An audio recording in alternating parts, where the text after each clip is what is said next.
बड़ी खबर, नया भारत आतंकियों पर डोजियर नहीं भेजता, उनको उनके घर में घुसकर मारता है। गुजरात में पीएम मोदी ने पिछली सरकारों पर निशाना साधते हुए कहा कि आज का भारत आतंकवादियों पर डोजियर नहीं भेजता है, वरन उनके घर में घुसकर मारता है। 10 साल पहले देश आतंकवाद से जूझ रहा था, आतंकवाद कहां से आ रहा है। पीएम मोदी गुजरात के साबरकांठा जिले के हिम्मतनगर शहर में चुनावी रैली को संबोधित कर रहे थे। चुनावी सभा को संबोधित करते हुए पीएम मोदी ने इंडिया गठबंधन पर निशाना साधा है। पीएम मोदी ने कहा कि गठबंधन लिखित में गारंटी दे कि वो धर्म के आधार पर आरक्षण नहीं देगा और गठबंधन दूसरी ये घोषणा करे कि SC, ST, OBC सामान्य वर्ग को मिलने वाले आरक्षण के हाथ नहीं लगाएंगे। पीएम मोदी ने कहा कि मैं जानता हूं कि विपक्ष कभी भी ये लिखकर नहीं दे सकता है ना। और बड़ी खबर है, बीजेपी महिलाओं पर अत्याचार करने वालों के साथ नहीं। केंद्रीय गृह मंत्री अमित शाह ने कर्नाटक के हुबली में चुनावी सभा को संबोधित करते हुए कहा है, बीजेपी महिलाओं पर अत्याचार करने वालों के साथ नहीं है। कोई महिलाओं के साथ अत्याचार करता तो उसे कड़ी सजा मिलनी चाहिए। JDS के लोकसभा चुनाव उम्मीदवार प्रज्वल रेवन्ना पर लगे यौन शोषण के आरोपों का जिक्र करते हुए केंद्रीय गृह मंत्री ने बुधवार को ये बातें कही। झारखंड कांग्रेस का ट्विटर अकाउंट हटाया गया। गृह मंत्री अमित शाह का फेक वीडियो शेयर करने पर यह कार्रवाई हुई है। अमित शाह के भाषण का फर्जी वीडियो सोशल मीडिया पर कथित तौर पर अपलोड करने और साझा करने के मामले में कई लोगों को नोटिस दिए गए। किसी को भी जेल में बंद कर रहे हम एकजुट हैं, सुनीता केजरीवाल से मिलकर कन्हैया ने कहा।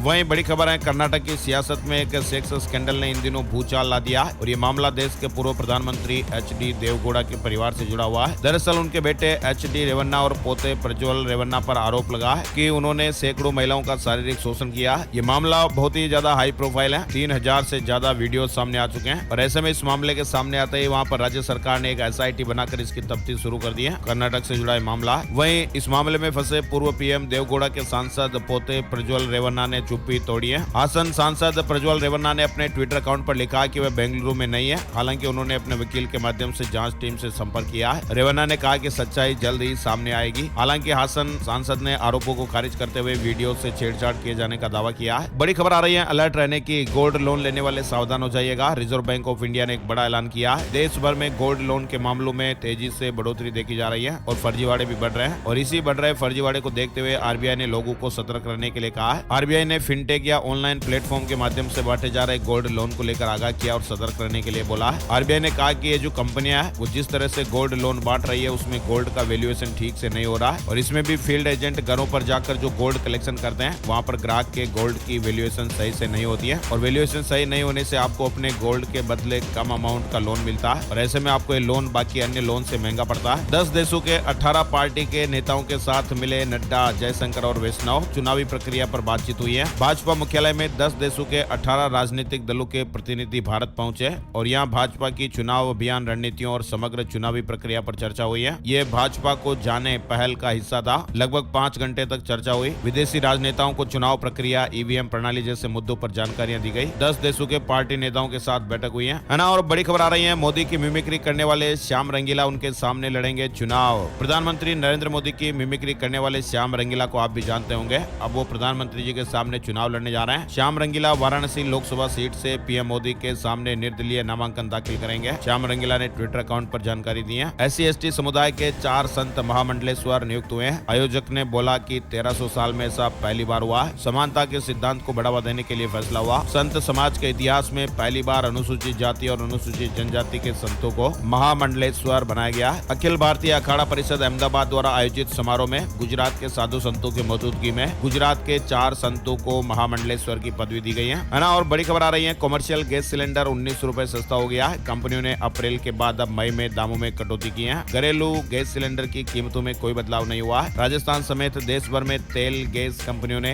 LPG की कीमतों का रिव्यू किया और इसी रिव्यू के तहत कॉमर्शियल गैस सिलेंडर के दामों में 19 रुपए की कमी की है। लेकिन जो घर में आप गैस सिलेंडर इस्तेमाल करते हैं, घरेलू गैस सिलेंडर, इसके रेट में कोई बदलाव नहीं हुआ है ना। और बड़ी खबर आ रही है, अप्रैल में GST कलेक्शन ने ऐतिहासिक रिकॉर्ड बनाया है। वित्त मंत्रालय के अनुसार अप्रैल के 2,10,270 करोड़ के GST कलेक्शन में रिकॉर्ड वृद्धि देखने को मिली है। सालाना आधार पर ग्रॉस GST कलेक्शन में 12.4% की बढ़ोतरी हुई। राष्ट्रपति द्रौपदी मुर्मू बुधवार को अयोध्या के दौरे पर थी, जहां उन्होंने सबसे पहले हनुमान गढ़ी में दर्शन पूजन किया और फिर सरयू की महाआरती में शामिल हुई। शाम को राष्ट्रपति ने राम मंदिर में रामलला के दरबार में हाजिरी लगाई और उन्हें दंडवत प्रणाम भी किया, जिसका वीडियो और तस्वीरें श्री राम मंदिर ट्रस्ट ने जारी की हैं। मई में दिल्ली समेत उत्तर भारत में अधिकतम तापमान सामान्य से ज्यादा रहने की संभावना है। मई में भयंकर गर्मी पड़ेगी। 11 दिनों तक लू की चपेट में पूरा उत्तर भारत। कई राज्यों के लिए IMD ने अलर्ट जारी कर दिया है। मौसम विभाग के अनुसार राजस्थान, पूर्वी मध्य प्रदेश, पंजाब, हरियाणा, चंडीगढ़, दिल्ली, उत्तर प्रदेश समेत तेलंगाना में इस महीने 5 से 7 दिन तक लू चलने की संभावनाएं है। मई में उत्तर के मैदानों व मध्य भारत में ज्यादा दिन लू चलेगी। मौसम विभाग ने यह भी अनुमान लगाया कि देश के अधिकतर इलाकों में इस बार सामान्य बरसात होगी। अप्रैल में गर्मी ने 123 साल का रिकॉर्ड तोड़ दिया और मई महीने का पूर्वानुमान आप लोगों ने देख लिया। वहीं मुंबई वाले भी सावधान रहेंगे। इस मानसून 22 बार हाई टाइड का अलर्ट जारी हुआ है। 4.8 मीटर तक लहरें उठ सकती है। कोविशील्ड वैक्सीन को लेकर लगातार अपडेट आप देख रहे होंगे, खबरें भी सुन रहे होंगे। एक्सपर्ट कोविशील्ड के साइड इफेक्ट की जांच करें। सुप्रीम कोर्ट में याचिका दायर हो गई है और कहा गया कि वैक्सीन लगाने से किसी को अगर गंभीर नुकसान पहुंचा तो सरकार उन्हें हर्जाना दे। सुप्रीम कोर्ट में बुधवार को कोरोना वैक्सीन कोविशील्ड की जांच के लिए एक याचिका दाखिल की गई है। 10 लाख में किसी एक को कोरोना वैक्सीन से जानलेवा खतरा। एक्सपर्ट ने कहा कि घबराइएगा नहीं, हफ्ते में 2 दिन एक बार खाना खाएं, प्रोटीन की जांच कराएं। दरअसल यूनाइटेड किंगडम की यानी यूके की फार्मा कंपनी एस्ट्राजेनेका ने पहली बार यह माना था कि उसकी कोविड-19 वैक्सीन से खतरनाक साइड इफेक्ट हो सकते हैं। हालांकि ऐसा बहुत रेयर यानी दुर्लभ मामलों में होगा। वहीं एक और डॉक्टर साहब ने कहा कि किसी भी वैक्सीन के साइड इफेक्ट 6 महीने में दिख जाते हैं, लेकिन अब 2 साल से ज्यादा का समय बीत चुका है और ऐसे में किसी जानलेवा रिस्क होने के चांस बहुत ही कम है। ये बात कही है doctor Vikas Kumar, neurosurgeon, RIMS Ranchi में है। एक और दूसरे विशेषज्ञ हैं जिन्होंने कहा कि कोई भी वैक्सीन होती है तो साइड इफेक्ट अगर होना होता तो शुरुआती 2 से 3 महीनों में असर दिखना शुरू हो जाता है। वैक्सीन लेने के सालों बाद अब इसे लेकर डरने की जरूरत नहीं है। भारत में कोविशील्ड को लेकर फैले डर के बीच आईसीएमआर के पूर्व वैज्ञानिक ने ये राहत देने वाली जानकारी दी है। उनका कहना है कि कोरोना के कोविशील्ड टीके को लेकर किसी भी तरह से डरने की कोई जरूरत नहीं है। ऐसे साइड इफेक्ट दुर्लभ से दुर्लभ मामलों में ही होते हैं और 10 लाख लोगों में से कोई 7 या 8 लोगों के साथ हार्ट अटैक या ब्लड क्लॉटिंग यानी खून के थक्के जमने के रिस्क हो सकते हैं। बाकी वैक्सीन से किसी भी तरह का रिस्क नहीं है। आईसीएमआर के पूर्व वैज्ञानिक डॉक्टर रमन गंगाखेडकर ने इस तरह की जानकारी दी है ना। और बड़ी खबर है, प्राइवेट प्रॉपर्टी पर क्या समुदाय या संगठन का हक होता है? सुप्रीम कोर्ट की 9 जजों की बेंच ने यह फैसला सुरक्षित रखा है। क्या राज्य सरकार निजी संपत्तियों को संविधान के अनुच्छेद 39B के तहत समुदाय की संपत्ति मानते हुए नियंत्रित करने का अधिकार रखती है? फिलहाल सुप्रीम कोर्ट में फैसला सुरक्षित रख लिया गया। दिल्ली एनसीआर के 100 स्कूलों में बम की धमकी फर्जी निकली है। पुलिस ने कहा कि हमने पूरी चेकिंग की, कुछ नहीं मिला। रूस के सर्वर से ईमेल भेजा गया था। दिल्ली के स्कूलों में ये धमकी मिली और अब सरकार ने एडवाइजरी जारी की है। कई तरह की सावधानियां बरतने की सलाह दी गई है। दिल्ली सरकार के शिक्षा निदेशालय ने स्कूलों को एडवाइजरी जारी कर कहा है स्कूल की आधिकारिक ईमेल आईडी पर मिले ईमेल या संदेशों की समय यानी स्कूल समय से पहले, दौरान या फिर बाद में इस तरह की जांच की जाए और अगर कुछ भी अवांछित नजर आता तो इसकी जानकारी तुरंत डीडीई और दिल्ली पुलिस को दी जाए। डीआरडीओ ने स्मार्ट मिसाइल सिस्टम का सफल परीक्षण किया। हिंद महासागर में तैनात की जाएगी। चीनी नौसेना की पनडुब्बियों पर यह नजर रखेगा। गाँव की पगडंडियों से संयुक्त राष्ट्र संघ तक वो 3 सरपंच जो न्यूयॉर्क में स्पीच देंगे। ये तीनों महिलाएं राजस्थान की नीरू यादव, आंध्र प्रदेश की हेमा कुमारी और त्रिपुरा की सुप्रिया दास दत्ता है और ये तीनों ही महिलाएं गांव से जुड़ी है और गांव में महिलाओं के बेहतर विकास के लिए काम कर रही हैं। लेकिन अब ये महिलाएं संयुक्त राष्ट्र के जनसंख्या और विकास आयोग की ओर से आयोजित होने वाले वार्षिक सम्मेलन में हिस्सा लेने के लिए इन्हें निमंत्रण मिला है। न्यूयॉर्क में संयुक्त राष्ट्र के जनसंख्या और विकास आयोग यानी सीडीपी की ओर से आयोजित होने वाले वार्षिक सम्मेलन में देश की इन 3 महिलाओं को चुना गया है और ये तीनों महिलाएं 3 मई को सम्मेलन में हिस्सा लेंगी। बंगाल से जुड़ी खबर, बीजेपी की प्रशंसा करने पर गाजगिरी। टीएमसी महासचिव पद से हटाए गए कुणाल घोष। पाकिस्तान में टैक्स डिफॉल्टर्स के सिम ब्लॉक किए जाएंगे। 5 लाख लोगों को 15 मई तक का अल्टीमेटम दिया गया है। टैक्स पेयर 60 लाख से घटकर 40 लाख हुए हैं। यानी आर्थिक तंगाली से जूझ रहे पाकिस्तान के फेडरल बोर्ड ऑफ रेवेन्यू ने, जैसे हमारे भारत में इनकम टैक्स डिपार्टमेंट होता है, वहाँ पर फेडरल बोर्ड ऑफ रेवेन्यू होता है, वहाँ पर टैक्स वसूली के लिए एक नया तरीका निकाला है। सरकार ने वहाँ पर कहा है कि 15 मई तक टैक्स न जमा करने वाले पाकिस्तान के 5 लाख से ज्यादा डिफॉल्टर्स की सिम को डीएक्टिवेट कर दिया जाएगा। वहीं पाकिस्तान से जुड़ी एक और खबर आ रही है कि पाकिस्तान का मून मिशन 3 मई को लॉन्च होगा। चीनी रॉकेट से पाकिस्तान का सैटेलाइट चांद पर पहुंचेगा। मंथली सेल्स रिपोर्ट अप्रैल 2024 आ गई है। टाटा ने 77,521 गाड़ियां बेची। हुंडई की सेल में 10% की ग्रोथ हुई है। देश में लगातार बढ़ रहा पावर कंजप्शन अप्रैल में 11% बढ़कर 144.89 अरब यूनिट हो गया। देश में बिजली खपत को लेकर भी बिजली मंत्रालय द्वारा हर महीने आंकड़े जारी होते हैं। एनपीएस के नियमों में बदलाव हुआ है। दरअसल एनपीएस अकाउंट में लगने वाले पीओपी चार्ज के स्ट्रक्चर में बदलाव किया गया है। पीओपी की दरें क्या होती हैं? जब भी कोई निवेशक पहली बार एनपीएस में रजिस्ट्रेशन करता है तो उसे 200 से 400 रुपए तक का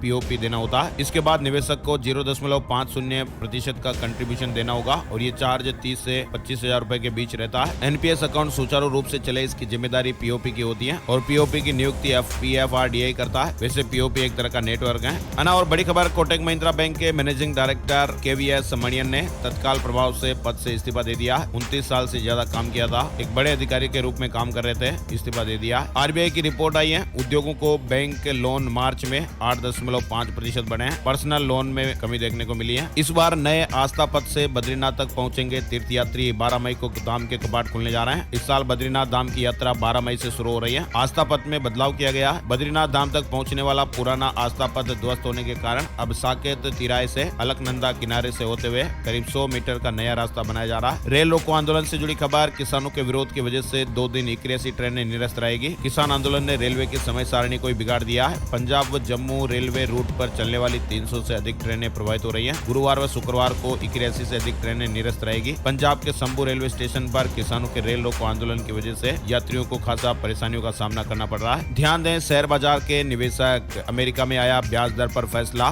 फेड ने महंगाई पर खास इशारा किया है। वॉल स्ट्रीट का अनुमान था कि यूएस फेड ब्याज दरों में कोई बदलाव नहीं करेगा और इसे 5.25% से 5.5% पर यथावत रखेगा। शेयर बाजार के निवेशकों को इस बार भी अमेरिकी केंद्रीय बैंक ने निराश किया। यूएस फेड ने इस बार भी प्रमुख ब्याज दर में कोई बदलाव नहीं किया और इसे 5.25% से 5.5% पर यथावत रखा है। हाई कोर्ट की तल्ख टिप्पणी। दहेज का झूठा केस किया तो फिर देना पड़ेगा जुर्माना और हर्जाना, केस भी चलेगा। पंजाब एवं हरियाणा हाई कोर्ट ने दहेज के मामले में महत्वपूर्ण टिप्पणी करते हुए कहा है, केवल किसी को परेशान करने और हिसाब चुकता करने के लिए झूठा केस दर्ज नहीं कराया जा सकता। दुनिया की सबसे नई करेंसी जारी हो गई है। सरकारी विभागों ने स्वीकार करने से इनकार किया। दरअसल जिम्बाब्वे से जुड़ी ये बड़ी खबर आ रही है। 2009 में महंगाई ने वहां पर अर्थव्यवस्था की कमर तोड़ दी और उसके बाद से वहां अब तक 6 बार नई करेंसी लाई गई है। लोगों ने अब नई करेंसी को स्वीकारना ही बंद कर दिया क्योंकि बार बार देश वहां पर नए नए नोट लेकर आता है। जिम्बाब्वे ने मंगलवार को एक नई मुद्रा जिग का प्रचलन शुरू किया। इस मुद्रा को पुरानी मुद्रा की जगह लाया गया। लंबे समय से चल रहे मुद्रा संकट को रोकने की यह ताजा कोशिश है। 2009 के बाद ये 6ठी करेंसी जारी हो गई है। नए नोट लाए गए हैं ना। और बड़ी खबर, दिल्ली में फीस बढ़ाने से पहले मंजूरी लेने के डीओई के आदेश पर फिलहाल हाईकोर्ट की रोक लग गई है। अदालत ने शिक्षा निदेशालय के आदेश पर फिलहाल रोक लगाई है। तेलंगाना में अब 5 नहीं 6 बजे तक वोटिंग होगी। कम मतदान से परेशान चुनाव आयोग ने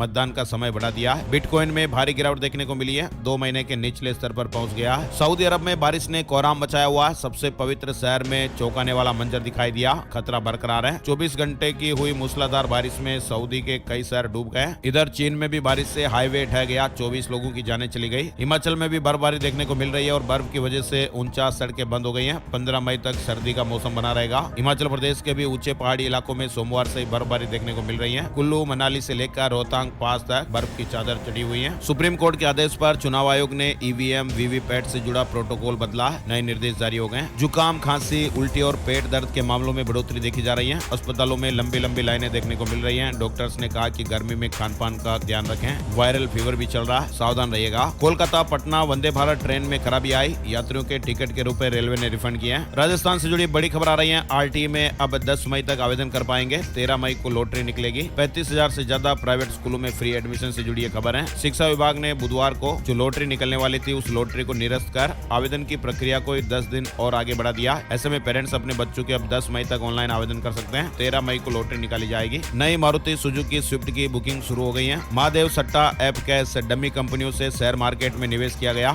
ईडी ने तीसरी सप्लीमेंट्री चार्जशीट फाइल की है और इसमें 8 आरोपियों सहित 17 कंपनियों के नाम भी हैं। इधर खबर है कि महादेव सट्टेबाजी ऐप मामले में साहिल खान की मुसीबतें बढ़ गई है। कोर्ट ने 7 मई तक पुलिस कस्टडी में भेज दिया। चंडीगढ़ शिक्षा विभाग में घोटाला। सफाई कर्मी की नौकरी के नाम पर 400 लोगों से ठगी की गई। सभी से लिए गए 40-40 हजार रुपए। 188 पीड़ितों ने शिकायत दर्ज कराई है। उत्तर प्रदेश में बस डिपो के पास अवैध वाहनों पर सख्ती की जाएगी। 1 किलोमीटर के दायरे में सवारियां बिठाने पर भी रोक रहेगी। प्रयागराज में 6 गाड़ियां सीज कर दी गई हैं। वहीं उत्तर प्रदेश में शराब की दुकान खोलने का मौका मिल रहा है। 880 दुकानों के लिए ई लॉटरी होगी। ऑनलाइन आवेदन कर सकते हैं। ई लॉटरी के आवेदन ऑनलाइन 3 मई से 9 मई तक लिए जाएंगे। कानपुर में अब घर बनाना महंगा हो जाएगा। 100 वर्ग मीटर कवर्ड एरिया में घर बनाने के लिए आपको ज्यादा रकम चुकानी पड़ेगी। केडीए ने शुल्क में बढ़ोतरी कर दी है ना। और अयोध्या में एक और श्रद्धालु की जान चली गई है। सरयू स्नान करते समय गुप्तार घाट में हार्ट अटैक आ गया। झारखंड के 18 जिलों में हीट वेव का ऑरेंज अलर्ट। 45 डिग्री के पार जा सकता तापमान। बीकानेर संभाग के सबसे बड़े पीबीएम हॉस्पिटल में जगह जगह खुली अस्थायी दुकानों को हटाया जाएगा। जिन दुकानदारों के पास लाइसेंस है उनके अलावा सभी को हटाया जाएगा। रणथंभौर सहित सभी सेंचुरीज में प्लास्टिक पर बैन लग गया। चीफ वाइल्ड लाइफ वार्डन ने आदेश जारी कर दिया है। चौराई न्यायालय का किसानों के हित में महत्वपूर्ण फैसला। किसानों के साथ धोखेबाजी करने वाले 2 गल्ला व्यापारियों को 10-10 साल का कठोर कारावास हुआ। एनडीटीवी मतलब भरोसा। एनडीटीवी मराठी लॉन्च के मौके पर सीएम एकनाथ शिंदे ने कहा,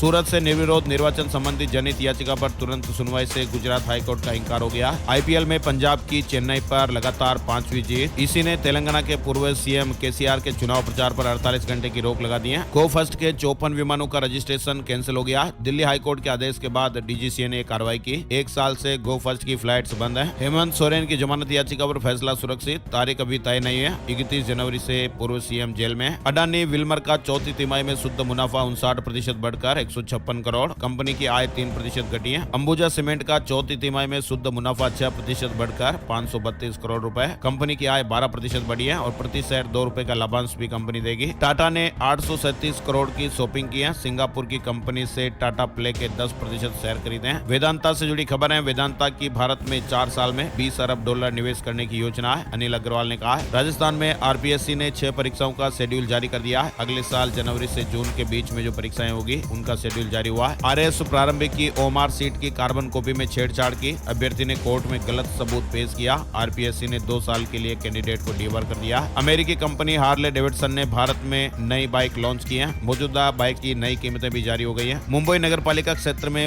संपत्तियों के रजिस्ट्रेशन में तेजी आई है। घर खरीदारों का विश्वास बढ़ा है। भारतीय जनता पार्टी हरियाणा स्टार प्रचारकों की लिस्ट जारी हो गई है। पीएम मोदी सहित 40 नेता प्रचार करेंगे। यूपीएससी की परीक्षाओं के उम्मीदवार एक बार जरूर देख ले संशोधित कैलेंडर, कई महत्वपूर्ण बदलाव हुए हैं। उत्तर प्रदेश अधीनस्थ सेवा चयन समिति ने उत्तर प्रदेश राज्य भर में तकनीकी सहायक ग्रुप सी के 3400 से ज्यादा पदों को भरने के लिए रजिस्ट्रेशन प्रक्रिया शुरू कर दी है। उड़ीसा में शिक्षक के पदों पर भर्ती के लिए संशोधित आवेदन की तारीखों की घोषणा हो गई है। इग्नू ने जुलाई सेशन 2024 के लिए रजिस्ट्रेशन फिर से शुरू किया। राजस्थान में छात्र की पिटाई करने के आरोप में सरकारी टीचर सस्पेंड, साथ ही पुलिस में मामला भी दर्ज किया गया है। पश्चिम बंगाल बोर्ड आज 2 मई को 10वीं का रिजल्ट जारी करेगा। तमिलनाडु में असिस्टेंट प्रोफेसर के 4000 पदों पर वैकेंसी के लिए आवेदन की आखिरी तारीख आगे बढ़ गई है। अब 15 मई तक अप्लाई कर सकते हैं। उत्तराखंड से जुड़ी खबर, अब बिजली कर्मचारियों के लिए भी महंगी हुई बिजली, टैरिफ के आधार पर फिक्स चार्ज बढ़ा दिया गया है। राजस्थान से कर्मचारियों से जुड़ी बड़ी खबर है। राजस्थान में सरकारी कर्मचारियों के लिए 6 दिन का कार्य सप्ताह लागू करने की संभावना को लेकर चर्चाएं जोरों पर चल रही है। बताया जा रहा है कि मुख्यमंत्री भजनलाल शर्मा जल्द ही इसको लेकर महत्वपूर्ण बदलाव की घोषणा कर सकते हैं और ऐसे में अधिकारियों और कर्मचारियों में बेचैनी बढ़ गई है। यूपीपीसीएल ने कर्मचारियों को बड़ी राहत दी है। अब 50 साल वाले बिजली कर्मियों की छटनी नहीं होगी। जो पहले आदेश था उसमें बदलाव हो गया, यानी उत्तर प्रदेश में बिजली निगम में काम करने वाले 50 की आयु पार कर चुके बिजली कर्मचारियों की अब छटनी नहीं होगी। वे अपने सेवा काल तक कार्य करते रहेंगे। राजस्थान से जुड़ी एक और बड़ी खबर है। राजस्थान में गैस कनेक्शन उपभोक्ताओं के लिए केंद्रीय पेट्रोलियम मंत्रालय का एक आदेश आया है, जिसमें कहा गया कि 15 मई तक ये काम अगर आप नहीं करते हैं तो आपकी गैस सब्सिडी बंद हो जाएगी। केवाईसी यानी आपके कनेक्शन का वेरिफिकेशन आपको करवाना है और 15 मई तक आपको ये काम करना है, वरना आपकी गैस सब्सिडी बंद हो सकती है। दरअसल उज्ज्वला योजना के तहत जिन्होंने गैस कनेक्शन लिया हुआ है और जिन्होंने केवाईसी कंप्लीट नहीं किया वो जल्द से जल्द कर लीजिएगा। महाराष्ट्र से जुड़ी बड़ी खबर आ रही है। शिवसेना से राजनीतिक करियर की शुरुआत करने वाले संजय निरुपम की 19 साल के बाद फिर से घर वापसी होगी। कांग्रेस की ओर से निष्कासित किए जाने के बाद अब वे महाराष्ट्र के एकनाथ शिंदे शिवसेना में शामिल होने जा रहे हैं। देश भर के 60 सिनेमाघरों में रिलीज होगी राजस्थानी फिल्म बरखमा। एक्टर श्रवण सागर और अंजलि राघव मुख्य भूमिका में। अवार्ड विनिंग बुक पर यह फिल्म बनाई गई है। साहित्य अकादमी से सम्मानित पुस्तक बरखमा पर बनी है राजस्थानी फिल्म बरखमा का मोशन पोस्टर लॉन्च इवेंट बुधवार को फोर्ट रेस्ता जयपुर में आयोजित किया गया। इस फिल्म के लेखक डॉक्टर जितेंद्र कुमार सोनी है और उन्हें साहित्य अकादमी युवा पुरस्कार भी मिल चुका है। और अब चलते चलते बात कर लेते हैं gold price today, silver price today, सोने चांदी के भाव। सोना और चांदी सस्ता हुआ है। राजधानी दिल्ली में सोने का भाव 75,000 रुपए प्रति 10 ग्राम के रिकॉर्ड पर जाने के बाद सस्ता हो गया। 22 कैरेट सोने का भाव 66,690 रुपए प्रति 10 ग्राम। 24 कैरेट सोने का भाव लगभग 72,740 रुपए प्रति 10 ग्राम पर रहा। चांदी 1392 रुपए सस्ती हुई है। 79,460 रुपए प्रति किलो भाव रहे।